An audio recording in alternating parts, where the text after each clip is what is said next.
Merci. Je pense que dans le communiqué, on a été suffisamment clair. Si vous avez suivi, bien sûr, il y a quelques jours de cela, ce média avait ouvert ses antennes à un chef terroriste reconnu comme tel par l'ensemble de la communauté internationale. Et nous estimons que cela participe d'un processus de légitimation aujourd'hui du message terroriste, et nous connaissons les effets de ce message-là dans notre pays.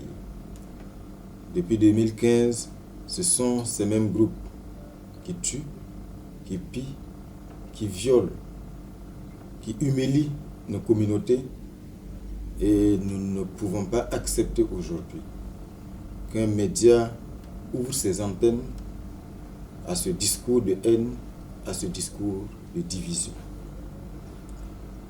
Ce que je peux dire, c'est que les mêmes causes nous amènent à prendre les mêmes décisions. Ça avait déjà été le cas pour Radio France Internationale, qui avait été suspendue pour les mêmes raisons.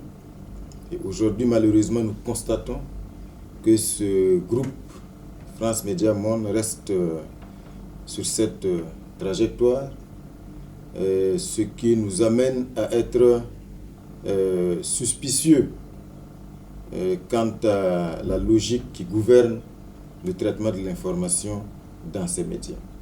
Nous sommes fondés à penser qu'il y a sinon une connivence, du moins une volonté aujourd'hui,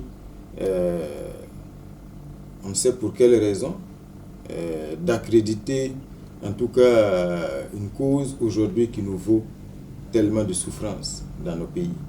Donc ça, c'est inacceptable, et je pense que le gouvernement ne transige pas, le gouvernement s'assume. Donc les programmes de France 24 sont suspendus.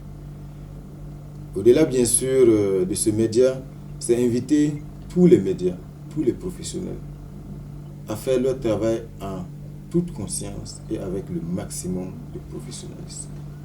Le gouvernement reste profondément attaché à la liberté de presse, à la liberté d'opinion.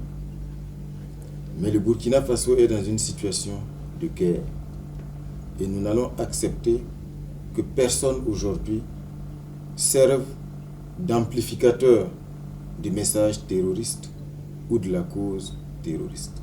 Effectivement, c'est une question pertinente, parce que bien sûr le Conseil supérieur de la communication aujourd'hui a été donc remis en état de fonctionnement. Mais vous savez, cela fait pratiquement 2 semaines que ce message a été diffusé, et que le dossier également est suivi au niveau du Conseil supérieur de la communication. C'est ce qui a amené le gouvernement à s'assumer pleinement, à prendre cette décision. Et comme je dis, nous l'assumons pleinement et nous ne transigerons pas sur cette question. Ça veut dire que aujourd'hui, c'est une guerre sans merci qui est engagée pour la reconquête de nos territoires, pour la restauration de la dignité de notre pays, pour que nos citoyens et nos concitoyens retrouvent leur village, retrouvent bien sûr leur localité, d'où elles ont été chassées, d'où elles ont été massacrées.